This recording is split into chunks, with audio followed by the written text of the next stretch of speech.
Hey everyone, and thanks for watching an old guy play some Magic.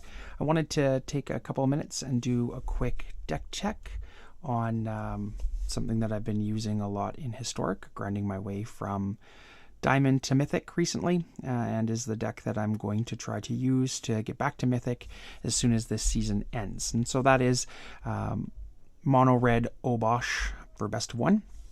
This deck is kind of an amalgamation of sort of an M. Hayashi style deck that you would have seen in Modern, plus there was a sort of a one-drop Obosh deck a couple seasons ago in Standard that was quite strong, and so this creation of mine has tried to combine those two things.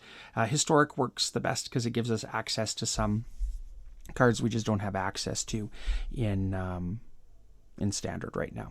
So of course the companion for the deck is Obosh the Preypiercer. This card doubles anything that's a 1/3/5 odd cost mana. It gives our game a lot of good grind, is a solid finisher, and the limitations that on deck building I haven't seen to be too problematic given the prowess style deck. And so we have, of course, him as our frightening companion. We start the deck off with 4 Bomat Couriers. This is a hasty threat that generates card value, which is oftentimes one of the weaknesses of these style of decks, is that you run out of gas too quickly, and Bomat Courier is notoriously good at providing you that gas. It also works with Obosh, and so if you get Obosh down, it doubles his attack. But overall, we're sacrificing these and using them as cantrips quite often in the deck. We have 4 of those to start off our deck. Our next threat is a Ghitu Lavarunner, one of the paramount one-drop threats. Works very well as a turn 1 drop. Becomes a hasty creature if you have 2 instants or sorceries in the bin, and is a solid card choice in my opinion. So we have 4 of those as our second of 3 kind of one-drop threats in this deck. We have 4 Pillar of Flames in the deck. Now, the Pillar of Flame is a replacement for Shock, and I had Shock originally, but I've been playing around with Pillar of Flame recently because I've been running into a lot of graveyard-centric decks where the exile is relevant. The only disadvantage to Pillar of Flame over something like Shock is that it is sorcery speed. It hasn't been that big of a deal, but a couple of times I have missed the instant speed. I might end up going with some sort of a split eventually, but for right now, I'm trying the 4 to see how it kind of plays out. The last of our sort of one-drop threats in this deck is our good old friend, Mr. Soul-Scar Mage.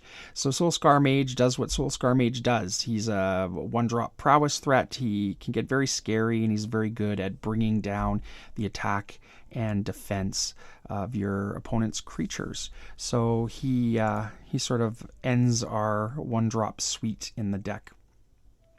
We have 4 Spikefield Hazards, and these Spikefield Hazards, I cast the front side more often than the land side. The land is relevant if you're trying to ramp up to 5, which is kind of where this deck caps out. But for the most part, I'm using it for prowess triggers. I'm using it to blow up bolting birds and the like, or Llanowar elves. So we have 4 of those, and it helps us keep our land count down as well. So is a pretty good addition to the deck. The next and the newer addition piece is I was looking for something that would replace a seasoned Pyromancer, and so we have Birgi, God of Storytelling. Now, Birgi is a great card. I cast the front half most often as she chains together spells quite well. She generates mana. Most of our one drops then can replace themselves, and we can keep going. It's kind of like a Steamkin, but a bigger body, less likely to get removed, and is still a threat on her own. I have cast the backside on occasion, and the backside is good at again generating value, card advantage at the end when you're oftentimes sort of empty-handed. So I'm trying 3 of her. 4 seems too many given her legendary nature. 2 felt like not quite enough. I wasn't seeing her enough when I wanted her, and so I finally settled on 3. This is a more mid-rangey, grindy deck, and so we have 4 Bonecrusher Giant. 4 Bonecrusher Giant acts as, again, shocks, removal. This card is great. It's been great for a long time. It fits really well in the deck, and so of course we have 4 of those in our collection.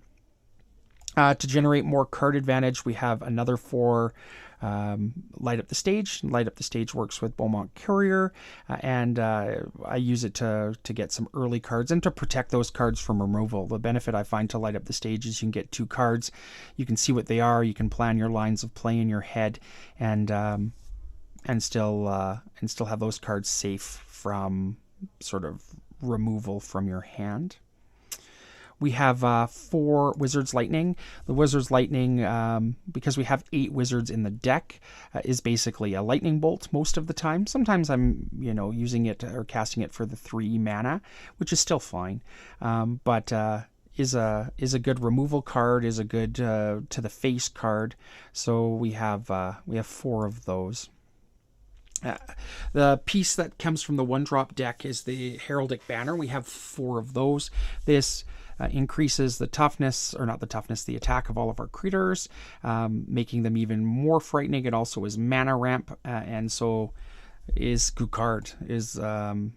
I have 4 of them in the deck. I might go down to 3, but I like 4. I mean, it's a solid card to cast and works really well with the card that I think is like the linchpin of the deck now, which is Goldspan Dragon. Goldspan is, everything we want in a card. It's a 4/4. It's tough to remove. It's hasty. So it hits you in the face hard. It generates mana. It works well with both the banner and with Obosh to help close out games quickly. So we have 4 of those. And the deck is then just topped up with 17 mountains. So that's the deck. I hope you enjoy. I'll try to get some gameplay up so that you can see. And hopefully you can join me in our journey to get back to Mythic as soon as this season wraps. So thanks again for watching, and I'll see you in game.